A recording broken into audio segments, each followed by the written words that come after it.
પેપડો over ને એવું નથી. છોકરો જેવું ગાય, બે જણા છોકરો છોકરી બે ડ્યુએટ ગાતા તો બે એવું ગાય. છોકરો કે આંખો આંખો મેં બાત હો મેં દો, છોકરી કે મુझको अपनी बाहों में सोने.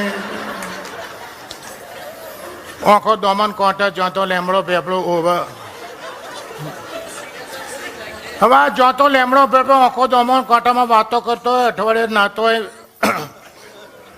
ત્રણ દાડે વાળ ઓળતો એવા કોઈ છોકરાના તકદીર પલટી જાય. એના કોઈ મામા માસી સગાવાલા એને મોમ્બાસા, એન્ડોલા, કેન્યા, જામરા, દારેસલામ, નાયરોબી, નકુરુ, કેરીચો, એલ્ડોરેટ, ટૂંકમાં એને આફ્રિકા બોલાવી લે. ઈસ્ટ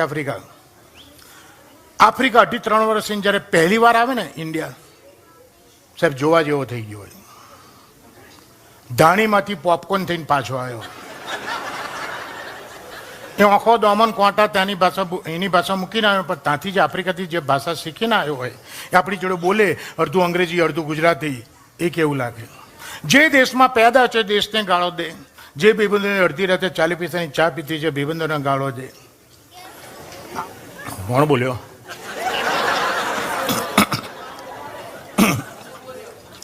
હવે આવો એક આફ્રિકાથી રાજ આવેલો, મારો જૂનો ફ્રેન્ડ. મેં 2-4 વર્ષે જોયું એટલે મેં એને પૂછ્યું, મોકલે તું ક્યારે આવ્યો આફ્રિકાથી? હવે આફ્રિકાથી જે ભાષા બોલે છે એ સાંભળજો. મને કે બાના હું છે ને લાસ્ટ ટ્યુઝડે ને આવ્યો.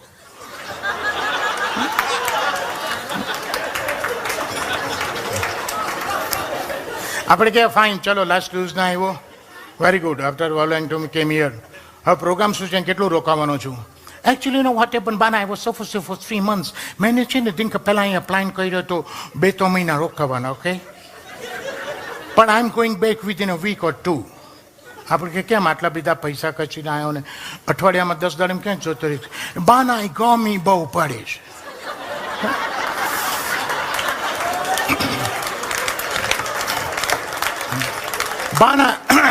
બાના ગમી બહુ પડે છે. India is bloody two heart.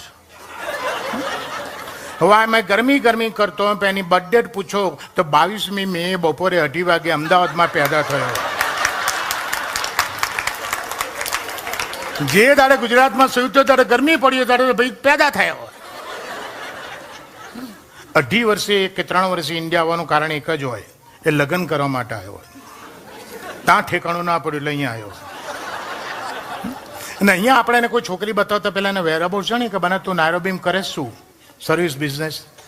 કે you might have the name of hotel Supreme in Nairobi. એ હોટલ સુપ્રીમ છે ને નાયરોબીની બાના હોટલ છે ને એ છે ને આપણા એક મુંડાની જ છે. અને એ હોટલ સુપ્રીમમાં છે ને બાના હું એવીએમ છું ફ્રોમ લાસ્ટ અબાઉટ 2 years. એટલે આપણે વિચાર કે એવીએમ કઈ નવી ડિગ્રી ફાટી નીકળી. પણ આપણને 3 મહિને ખબર પડે કે એવીએમ એટલે એઠા વાસણ મોજના. સુપ્રીમ હોટલની સિંકમાં ઉભો ડીશો ધોતો હોય, પણ એવી એમ આપણે મેનેજ એવું લાગે. હવે આરા નસીબદાર હોય છે રાજ એ લોકો. એવીએમ કે બીવીએમ ઇન્ડિયામાં લોકોને છોકરીઓ મળી જતી હોય. એને એક છોકરી જોડે નક્કી થઈ ગયું, લગ્ન થઈ ગયા. અનફોર્ચ્યુનેટલી હું લગ્નમાં જઈ ના શક્યો. હા, પણ લગ્ન થાય પહેલાં મેં એને અમદાવાદ બોલાવ્યો. મેં કહું અમદાવાદ તું જો કેટલું ડેવલપ થયું. આખો દિવસ મારી જોડે રહ્યો. મેં કહ્યું અમદાવાદ કેટલું ડેવલપ થયું, રિવોલ્વિંગ રેસ્ટોરન્ટ થઈ, ડ્રાઇવિંગ થયું, મલ્ટી સ્ટોરી એપાર્ટમેન્ટ થયા. અમદાવાદનું ડેવલપમેન્ટ તને કેવું લાગ્યું? મેં કે ઓકે ફાઇન.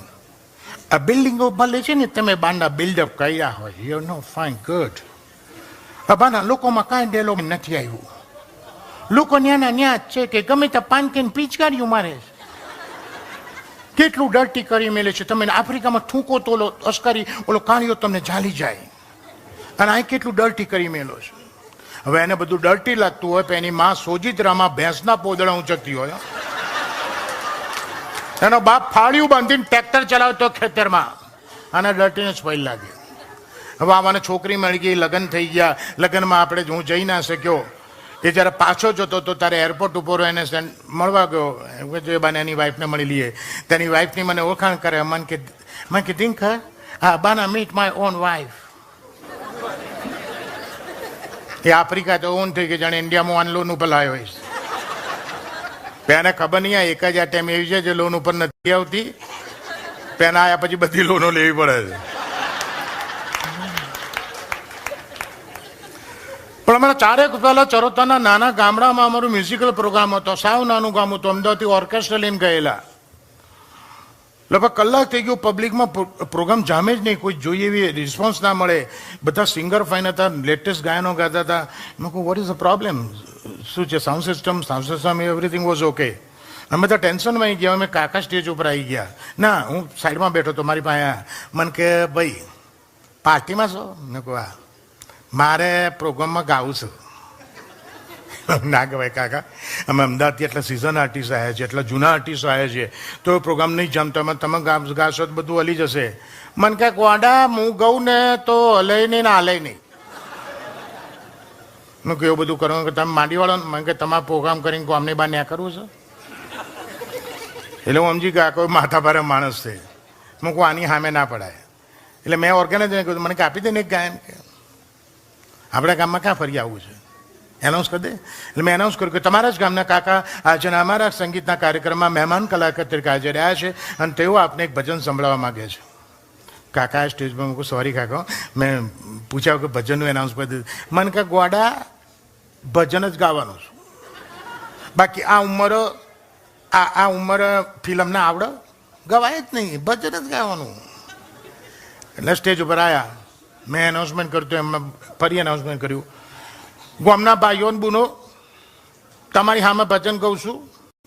ભજન મેં જ લખ્યું છે, હું જ ગાવાનો છું. ગાવામાં કંઈ ભૂલ થાય કરી લેજો. મેં કહું ના કહેવાય. મને કંઈ કહેવાય, મારા ગામના જ છે. હવે જે 4 લીટીનું ભજન ગાયું સાહેબ, સાંભળજો. વર્ષોથી ગામડામાં રહેલો, ભણેલો ગણેલો, બિલકુલ નહીં. શિષ્ટ ભાષા બોલીએ કે નહીં, બોલવું હોય તો ફાવે નહીં. અને 4 લીટીનું ભજન ગાયું. પબ્લિકના છોડા પાડી દીધા. હરીનો ટોટિયો પકડ. આપણે કહીએ પ્રભુના પગ પકડ, કે પ્રભુના ચરણ સ્પર્શ કર. આને ચરણ સ્પર્શ પગ બધા અઘરા શબ્દો હતા. કાલા હરીનો ટોટિયો પકડ, એની ખુશામતો કર. કે હડફા મેલી દે મોથાકૂટ આખા ગોમની. કે હડફા જાલ લેલ્યા બોચી તારા રો. મેં કોઈ આ હડફા બડફા બધું ના બોલાય. હું કાકા છેલ્લી લીટી કીને આવતા રહો. લાસ્ટ લાઈન મને છેલ્લી લીટી કહે, પહેલી લીટીને બાપ થાય. કાલ્યા તે તો લખમી ને ઝાલી, એ છે ઓલા પ્રભુની ઘરવાળી. કે તે લખમી ને ઝાલી, એ છે ઓલા પ્રભુની ઘરવાળી. કે બોન પૈણી નાખી આખા અવતારની રે. કે હડફા જાલ ને લ્યા બોચી તારા રોમની. હવે ચરોતરમાંથી આપણે આગળ જઈએ. અમદાવાદ આવી ગયો. હવે અમદાવાદથી જઈએ મહેસાણા. સાહેબ મહેસાણાની ભાષા છે ને પિત્તળની રકાબી જેવી છે. પિત્તળની રકાબીમાં ગરમ ચા કાઢો ને તો ચા ઠંડી થઈ જાય, રકાબી ગરમ રહે. એવી મહેસાણાની ભાષા છે. પેલો મહેસાણાનો માણસ ઘેર બૈરાજ જોડ ઝઘડી નીકળે, 5 કિલોમીટર દૂર મળે ને ત્યારે ગરમ લાઈ જેવો હોય, ધગધગતો હોય. એમાં જો આપણે પૂછીએ કે પટેલ ક્યાંથી? આ ચૂલામાંથી. આપણે ક્યાં જવાના કે ફાડમાં. આપણે કે તબિયત કેમ છે? થાય એટલે બગા લે જા. આપણે કા બાબો તમારો ના તારો જોઈતો લઈ જા. સાહેબ લહુરિયા. અને મહેસાણાથી એ ઘણા આવે છે. અમે અમેરિકા બહુ આવી ગયા. મહેસાણાથી 2 બહેનો આવી હતી વિઝિટર વિઝા ઉપર. ગામડેથી આવતી હતી. ઇંગ્લિશના ફાંફા હતા. આપણે નહીં યસનો થેન્ક યુ સિવાય. પણ યસનો થેન્ક યુ સિવાય આવડે નહીં. પણ 4-5 મહિને રહે ને તો પેલો રૂટીનમાં જે ઘરમાં ઇંગ્લિશ શબ્દો બોલાય ને એવા બોલતી થઈ ગયેલી. તે એક બેન બીજીને કે હે આજના ચંપા વોક લેવા નહીં જવું કે? પેલી કાલી હું તો બીજી છું. બીજી ના બોલે. કાલી હું તો બીજી છું. પેલી કે એમાં હું છે? એમ તો તાર ભાઈની ત્રીજી છું કે.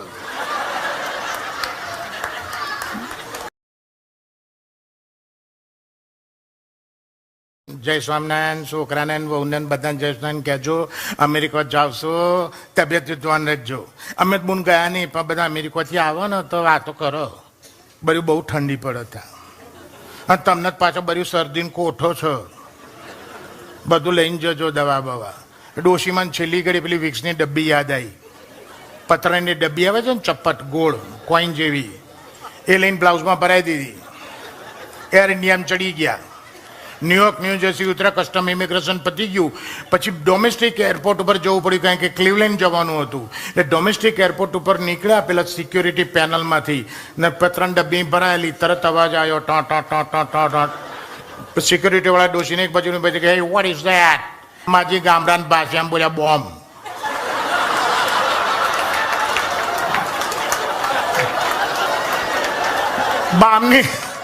બામની જગ્યાએ બોમ્બ બોલ્યા. આખા એરપોર્ટની સિક્યુરિટી ઉતરી ગઈ. ક્લિવલેન્ડની 5 ફ્લાઇટો ગઈ, માજી નંબર ના લાગ્યો. છોકરો ક્લિવલેન્ડ વિચાર કરે કે બા પોણા 10ની ઉતરી છે, પોણા 3 થયા. બા ચમને લાગ ગોડા, તારી બા બોમ્બમાં હલવાઈ છે.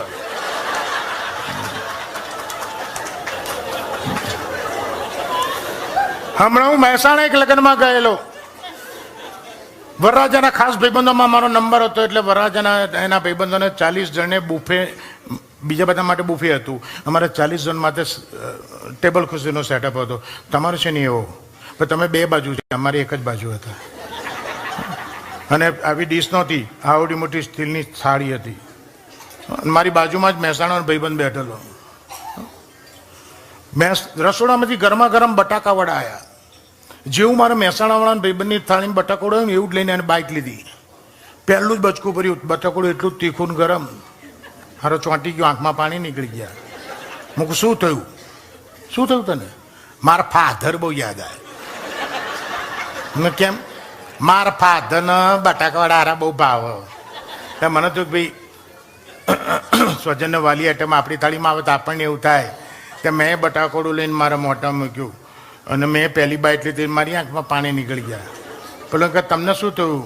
મૂકો, મને તાર ફાધર યાદ આવે. મને કે તમે મારા ફાધરને જોયા ને, તને ચોથી મારા ફાધર યાદ આવે? મૂકું, તારા ફાધર સારા માણસ હતા, એ મરી ગયા, તારા જેવા જુઠ્ઠા બોલાઈ મૂકી ગયા. આ બટાકોડું આટલું બધું તીખું ગરમ છે, તાર સીધી રીતે નહીં કહેવાતું? હારા 40 જણમાં તું રહ્યો મને રોવડાયો. આ મહેસાણા. હજી ઇન્ડિયાની, હજી ગુજરાતની એક ભાષા ભાઈ કહી રહી છે, સૌરાષ્ટ્રની ભાષા. મીઠામાં મીઠી ભાષા કોઈ હોય ને ગુજરાતીની ભાષામાં તો સૌરાષ્ટ્રની ભાષા છે. થેન્ક યુ સાહેબ. સૌરાષ્ટ્રની ભાષા એટલી બેટી મીઠી છે કે 15 દી તમે કોઈના ઘરે રહો ને તો વગર ખાંડે ડાયાબિટીસ લઈને આવો. અને આજની તારીખમાં સૌરાષ્ટ્રમાં આ મીઠી ભાષા છે, પણ ક્યાં છે? જે ગામમાં સંસ્કાર છે, એજ્યુકેશન છે, ત્યાં છે. બાકી જાહેર જગ્યાઓમાં તમને એવી ભાષા મળે તમે બીજી બસમાં પાછા હો. હું અમદાવાદથી ભાવનગર બસમાં જતો હતો, એકલો જ જતો હતો, મારી વાઈફ નહોતા આવ્યા. બસમાં બેઠો ને 15-20 મિનિટ થઈ, મારી સામેની સીટ ઉપર એક બેન મારી સામે જોઈને હસે. એટલે હું થોડો ફોર્મમાં આવી ગયો. એટલે મેં ખિસ્સામાંથી કાંસકો કાઢીને વાળો ઓળવા માંડ્યો. મેં કહું લાવો થોડો સેટ થયું. તો કંડક્ટર જોઈ ગયો. કંડક્ટર મને કે ભાઈ આ શું કરો? મેં કહું પેલા બેન મને સ્માઇલ આપે છે ને તો હું સેટ થઉં છું. મને કે સેટ થવાનું માંડી વળો, એ ગાંડી છે ગાંડી. એ બાવળાથી બેસે ને બગોદરા ઉતરી જાય. શરૂમાં મને ખબર નહોતી તે મેં તમારી જેમ 3 દી વાળ ઓળે લાગે. તમે ખોટી મહેનત કરો મા બાપલા. વારું. હવે અમદાવાદથી ભાવનગર છે ને તો રસ્તામાં બગોદરા કરીને ગામ આવે. આ બગોદરા હાઈવે ઉપર એટલી બધી હોટલ થઈ ગઈ છે કે મોટા કે બધા ચા પાણી નાસ્તો કરવા માટે ત્યાં ઉભા રહે. તો હું જે લક્ઝરીમાં હતો, અમારી લક્ઝરી ઊભી રહી, અને પેલા કંડક્ટર ડ્રાઈવર હોય ને ક્લીનર હોય, કંડક્ટર ના હોય, અને ડ્રાઈવર ઓર્ડર આલ્યો, ત્યાં 20 મિનિટ ઉભે રહ્યો ને ભાઈ સણા ચા પાણી કર્યો પછી ડાયરેક્ટ ભાવનગર. પછી રસ્તામાં કાંઈ નહીં મળે ભાઈ. હાલો બધા લક્ઝરીમાંથી ઉતરે, હું ઉતર્યો. રેસ્ટોરન્ટનો સેટઅપ જોયો. 4 ટેબલ આ બાજુ, 4 ટેબલ આ બાજુ, વચ્ચે મેનેજરનું કાઉન્ટર, આ બાજુથી એન્ટ્રી. હવે 8 ટેબલ કઈ રેસ્ટોરન્ટમાં હોય કોઈ નવીનતા નથી. નવીનતા હવે પાસે જઈને જોઈ, ટેબલ 4x2 મોટા ટેબલ ઉપર 4x2 હિરોઈનના બ્લોબ્સ લગાડેલા, મોટા મોટા ફોટા હિરોઈનના. મેં કહું આ ગાંડીનો જ છે ને, આવા ફાઇન ફોટા સામેની વોલ ઉપર મૂક્યા તો કેટલી વોલ કવર થાય, અને ત્યાં મૂકવા જે ગાય ચોંટાડ્યા. એટલે મેં જઈને મેનેજરને પૂછ્યું, મૂકું ભાઈ આટલા સરસ ફોટા તમે અહીંયા, એ ભાઈ ગરાગનેટા મામા તું ન ખાવ, એક બાજુ રહ્યો, હાલો કૂપન લીધી, મેં કોને એક બાજુ રહ્યો. હું એક બાજુ ઉભો રહ્યો, પણ પછી મહેતાજી વેટરને ઓર્ડર હાલતો હતો ને મેં સાંભળ્યા. તારે ખબર પડી કારણે હિરોઈનના ફોટા કેમ ચોંટાડ્યા છે. પેલા વેટરને કહે જયા પ્રધાને જલેબી હાલો, એ મીનાક્ષીમાં મરચા મૂકી દે, એ પૂનમ દોલને પોતું માર. તારે મને ખબર પડી કે આને ફોટા કેમ ચોંટાડ્યા. સાહેબ, અમદાવાદમાં 40 વર્ષ જૂની અમદાવાદની તમને એક વાત કરું રાજ, બહુ મજાની વાત છે. 40 વર્ષ જૂની છે. હું બસ સ્ટેન્ડ ઉપર ઊભો હતો ને એ વખતે બસની એટલી બધી ફ્રીક્વન્સી નહીં. મેં એકવાર ટાઈમ કીધો પાસ થાય એ વખતે FM બેન રેડિયા નહીં, કોઈ આવીને ઊભો રહે તો હા હેલો કરીએ. તમે કોઈ આવે તો વાતચીત થાય. હું બોર થતો, ભાઈ આવ્યા, હું કેમ છો, સારું છે થયું. પછી મેં પૂછ્યું, મૂકું મોટા ભાઈ તમને વાંધો ન હતો એક સવાલ કરું. મેં કહું મને કે પૂછો, નો પ્રોબ્લેમ. હું તમારી ડાબી આંખ જે છે લેફ્ટ આઈ એ કાચની છે? મને કે યસ યુ આર રાઈટ, કાચની આંખ છે. મેં કહું કાચની આંખ શું કામની? એક કામ આપે? મને કે આપે. મેં કહું શું કામ આપે? મને કહું ઉભો બતાવું. યોમાં ડબલ ડેકર બસ આવી, 2 માળની બસ 40 વર્ષ પહેલાં ચાલતી હતી. બસ જેવી આવીને ઉભી રહી, પેલા ભાઈ આંખ કાઢી, અંગૂઠા પર મૂકી, ઉછાળી, ઝીલી લીધી, પાછી ગોઠવી દીધી. મેં કહું વડીલ આ શું કર્યું? મેં કે જોઈ લીધું ડબલ ડેકરમાં ઉપર જગ્યા છે કે નહીં. હું રિક્ષામાં બેન આવતો રહ્યો, હું કોને ક્યાં મેં હળી કરી. બોલ રાજ, how many more minutes I should take? Go ahead. No problem.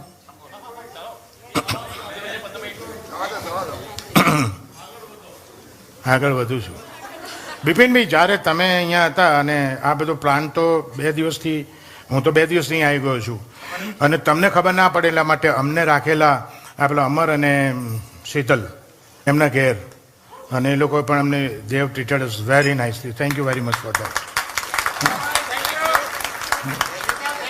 Harishbhai અને પન્નાબેન, અને ગઈકાલે આ મને એવું કહેતો હતો તમારો દીકરો કે મારા પપ્પાને કંઈક કહેવું છે, પણ કે હું જ્યારે બોલીશ તો I will be so emotional કે હું એ શાયરી અંકલ કદાચ હું બોલી ના શકું, તો તમે મારા વસ્તી પપ્પાને કહી દેશો? મેં કહું શ્યોર. તો રાજ તમને કંઈક કહેવા માગે છે કે તમારી મહેરબાનીઓ તો આની પર બહુ છે. તમે એને જન્મ આપ્યો, તમે એને મોટો કર્યો, તમે એને ભણાવ્યો, તમે એને અહીં લાયા, તમે એને સેટ કર્યો. આવી મહેરબાની એકલા ઉપર નહીં, તમે તો ઘણા ઉપર કરી છે. પણ આના દિલમાં જે ભાવના છે આજે તમને કહેવા માંગતો તે નથી કહી શક્યો. હું એ કહું છું બિપિનભાઈ कि मेहरबा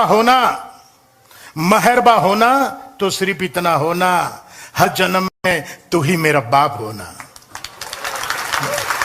આ રાજના શબ્દો છે, બોલ્યો છું હું.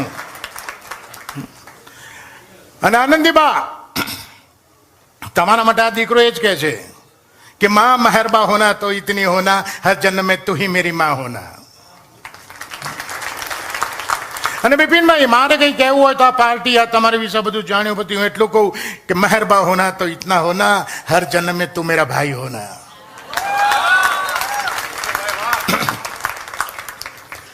અહીંયા બધા પરણેલા બેઠા છો. લગ્ન જીવન કેટલા વર્ષનું છે ખબર નથી. મારું ને બિપિનભાઈને 39 વર્ષ થયા છે. લગ્ન, સુખી લગ્ન જીવનના 39 ઉપરના બી ઘણા હશે, 39 નીચેના બી ઘણા હશે.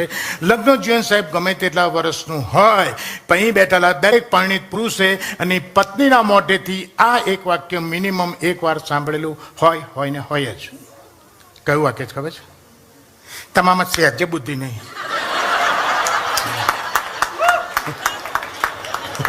સાલા બૈરા આપણને આવું કે? અને એ જ પાછી જઈને પડોશમાં શું કહે ખબર છે? એ જ બૈરું જઈને પડોશમાં શું કહી આવે? તમાર ભાઈ તો બહુ બોળા. બોલો સાલું, બધા એમને છેતરી જ જાય. અલી પણ છેતરી જાય ને, છેતરણી બોણી તારી બાએ કરી. તારી જોડે મને પરણાઈને તારી બા પહેલી છેતરી ગઈ. પછી બધા છેતરે જ છે. પુરુષ તરીકે, વર તરીકે, પતિ તરીકે, ધણી તરીકે, પટેલ તરીકે, સાહેબ ગમે તેટલો ફાંકો તમે રાખતા હો, પત્ની ઘરમાં ધાર્યું એનો જ કરે. એના વરને પૂછવા ખાતર જ પૂછે, just for the sake of bloody formality. ઓફિસથી ઘેર આવો એટલે પત્નીનો પહેલો સવાલ, આ ડિનરમાં શું બનાવો, શું ખાવું, તું કે બનાવું. આપણે કે શાક ને ભાખરી, ગઈકાલ તો ખાધા હતા. રોજ રોજ ભાખરા પછી પેટમાં દુખે. ઓકે, મેં કહું વઘારેલી ખીચડી દહીં, દહીં તો મને ખીલની દવા ચાલે છે ને તો વૈદ્ય ખાવા ના પાડી. અને વઘારેલી ખીચડી દહીંમાં કર મજા જ ના આવે. બીજું કે મેં કહું દાળ ઢોકળી, છોકરાઓને ક્યાં ભાવે છે? છોકરાઓ ખાઈને લોચા ફેંકી દેવાના ને. અને એવો ટાઈમ નથી બે માટે અલગ બનાવવાનો. બીજું કે આપણે થાકીને આપણે કંટાળી કે કહો કે તો તાર જે બનાવવું બનાય, તાર જે બનાવવું બનાય. તો કે ના, આમ તો મેં પછી હોંડવાનું પલાળ્યું જ.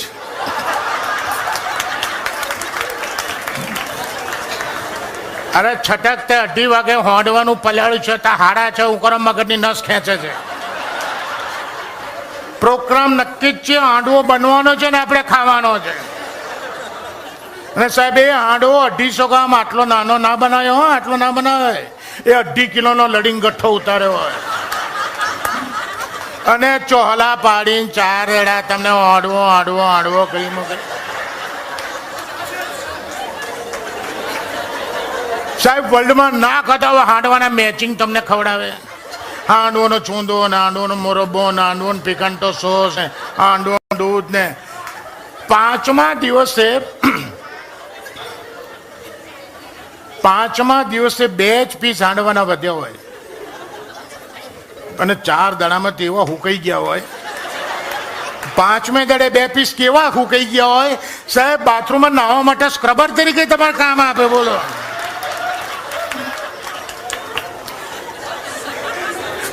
તે 2 પીસ બી ફેંકી ના દે. 5મે દાડે તમે ઓફિસ કે જો ખૂબ થાકીને આવ્યા છો, સરસ મસાલાવાળી ગરમ ચા બનાવું છું ને એની જોડે નવી વેરાયટી ખવડાવું છું. હું શું છે? મારી પોતાની રેસીપી છે. અરે શું છે? શું તો કે હાંડવા સેન્ડવિચ. હું કહું તારી કેવું એ બધું હાંડવા સેન્ડવિચ. કેટલા લક્કી છો? બ્રેડની બી 2 સ્લાઇસ વધી છે, હાંડવાને 2 પીસ વધ્યા છે.